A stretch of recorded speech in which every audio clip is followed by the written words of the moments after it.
नमस्कार, सुलगता सवाल में आपका स्वागत है। मैं हूं आपके साथ वक्ता। आज सवालों से देश को घुन लगा रहे भ्रष्टाचारियों को सुलगाएंगे, जिससे करोड़ों के घोटाले पर बड़ा खुलासा होगा। आयकर विभाग को 2 दिन की ताबड़तोड़ छापेमारी में एक बड़ी मछली हाथ लगी है, जिसके पास से 425 करोड़ की बड़ी रकम बरामद हुई है। जांच एजेंसियों को काले धन के ऐसे सबूत मिले हैं जिसमें अधिकारियों को भी चौंका दिया है। इन सबूतों ने देश के बड़े बड़े नेताओं की नींद उड़ा दी है। क्यों? क्योंकि जांच की आंच काफी आगे तक पहुंच रही है, जिससे सवाल सुलग रहे हैं। कैसे भ्रष्टाचार में शामिल था गोपाल राय? झोलाछाप नेता के पास कहां से आए 425 करोड़? आईटी की छापेमारी में कितने नेता रडार पर? कैसे ब्लैक मनी को वाइट करती थी फर्जी पार्टियां? कौन फर्जी पार्टियों को देता था करोड़ों का चंदा? आयकर विभाग ने इतिहास की ये अब तक की सबसे बड़ी कार्रवाई की है। लखनऊ में राष्ट्रीय क्रांतिकारी समाजवादी पार्टी के राष्ट्रीय अध्यक्ष गोपाल राय के घर को सुबह 4 बजे तक खंगाला गया है। इनकम टैक्स के अधिकारियों ने उनके घर से कई ऐसे दस्तावेज मिले जो बड़े बड़े नेताओं के राज खोल रहे हैं। सूत्रों के मुताबिक गोपाल राय जिस पार्टी के राष्ट्रीय अध्यक्ष हैं, उससे वो कभी चुनाव ही नहीं लड़े। उन पर आरोप है कि वो डमी पार्टी बनाकर चुनावी चंदा जुटाने का काम कर रहे थे। गोपाल कई एनजीओ भी चलाते हैं, जिसका कार्यालय उनका घर है और यहां से फर्जीवाड़े का धंधा काफी फल फूल रहा था।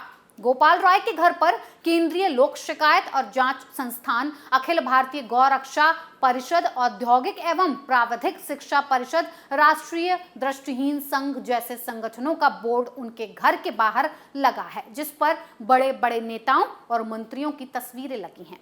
आयकर की टीम तलाशी के दौरान गोपाल राय से विभिन्न दस्तावेज के संबंध में पूछताछ करती रही। इस बीच गोपाल राय ने अपने घर पर पड़े इनकम टैक्स के छापे को साजिश का हिस्सा बताया है, तो दूसरी तरफ सुल्तानपुर में घड़ी साज की पार्टी के दफ्तर पर भी 16 घंटे छापे चले। पड़ताल के दौरान पता चला कि अब्दुल माबूद इदरिसी, जिनकी चौक में घड़ी की दुकान है, उनकी राजनीतिक दल अपना देश पार्टी को 2013 से अब तक 425 करोड़ रुपए चंदे के तौर पर मिले हैं। मामूली काम करने वाले के पास से 425 करोड़ मिलना कई सवाल खड़े करता है। छापे के बाद आयकर की टीम कई अहम दस्तावेज माबूद के घर से अपने साथ ले गई। सूत्रों के मुताबिक माबूद के खाते में आई अधिकतर रकम गुजरात से आई थी। माबूद ने गुजरात में रज्जाक को अपनी पार्टी का प्रदेश अध्यक्ष बनाया था। प्रदेश अध्यक्ष के जरिए काले धन को सफेद करने का काम किया जा रहा था।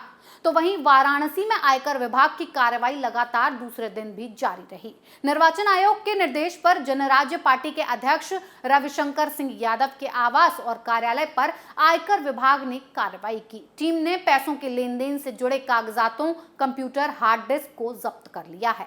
आयकर अधिकारियों के मुताबिक जनराज्य पार्टी ने बिना लिखा पढ़ी के करोड़ों रुपए चुनावी चंदे के रूप में एकत्र किए। अवैध तरीके से हुए लेन देन के सारे सबूत मिल गए हैं। ये देश में भ्रष्टाचार के खिलाफ सबसे बड़ी कार्रवाई की गई है। इससे पहले रडार पर मुंबई की झुग्गी झोपड़ियां आई थीं, जहां से जांच टीम को ऐसे सबूत हाथ लगे हैं कि अधिकारियों के भी होश उड़ गए हैं। राजस्थान के बाद महाराष्ट्र की राजधानी मुंबई के सायन और बोरीवली इलाकों में आयकर विभाग ने छापेमारी शुरू की। करोड़ों रुपए की पॉलिटिकल फंडिंग और हेराफेरी के मामले में आईटी विभाग की ये छापेमारी हुई है। खास बात यह है कि साइन इलाके में एक झोपड़पट्टी पर भी रेड पड़ी है। सिर्फ 100 स्क्वायर फुट की झोपड़ी में ये पॉलिटिकल पार्टी का कार्यालय बना हुआ है, जिसमें कई चौंकाने वाले खुलासे हुए। बैंक रिकॉर्ड्स के मुताबिक पिछले 2 सालों में यहाँ 100 करोड़ रुपए का चंदा मिला है, यानी यहाँ पर पॉलिटिकल फंडिंग के बहाने बड़ी हेराफेरी शुरू थी। जब आयकर अधिकारियों ने इस बारे में इस पार्टी के अध्यक्ष से पूछताछ की, तो उसने बताया कि वो नाम के अध्यक्ष हैं और ये पद उन्होंने स्टेटस सिंबल के तौर पर अपने साथ कायम रखा है। पार्टी की फंडिंग और बाकी सारे काम अहमदाबाद के ऑडिटर के जरिए किए जाते हैं, यानी झोपड़पट्टी से जमकर फर्जीवाड़े का काम हो रहा है। आपको बता दें कि ये पॉलिटिकल पार्टी रजिस्टर्ड तो है, लेकिन इसे चुनाव आयोग की मान्यता नहीं है। गैर मान्यता तरीके से चल रही ये पार्टी जमकर घोटालेबाजी में शामिल है। इनके अलावा महाराष्ट्र के ही औरंगाबाद में भी लगातार दूसरे दिन छापेमारी हुई। मिड डे मील डिलीवरी करने वाले व्यापारी सतीश व्यास नामक युवक के घर, कार्यालय और होटल पर छापेमारी की गई है। 4 ठिकानों में करीब 56 अधिकारियों ने मिलकर ये छापेमारी की। जांच टीम की दस्तक ने यहां घोटालेबाजों में हड़कंप मचा दिया। तो वहीं राजस्थान के स्कूलों में मिड डे मील से जुड़े स्कैम का लिंक अब महाराष्ट्र के औरंगाबाद से भी जुड़ा हुआ सामने आ रहा है।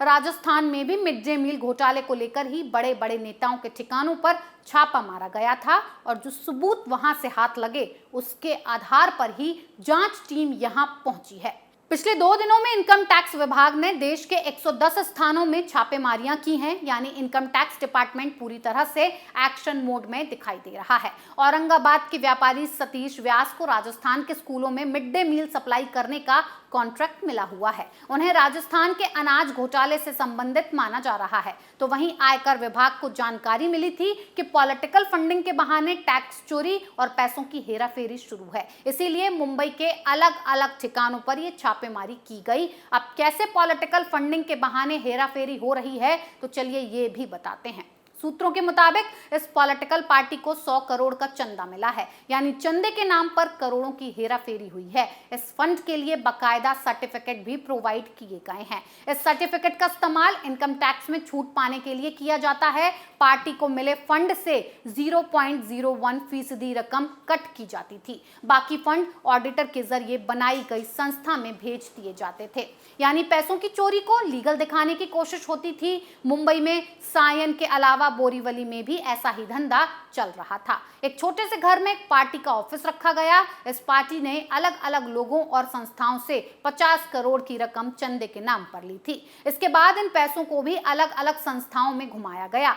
देश भर में इसी तरह पॉलिटिकल फंडिंग के बहाने कर चोरी के अनगिनत मामले सामने आ रहे हैं और इन पर छापेमारियां शुरू हो गई हैं।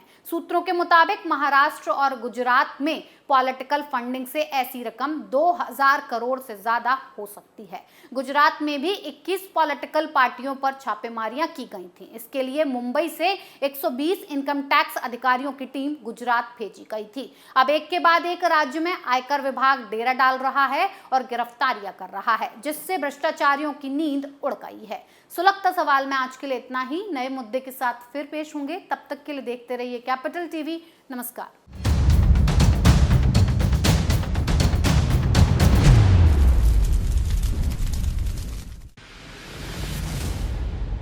मैं राजनीति करता नहीं, पर राजनीति को बहुत गहरे तक समझता हूं। मैं लोगों के बीच रहता हूं, लोगों के मन को अच्छे से जानता हूं।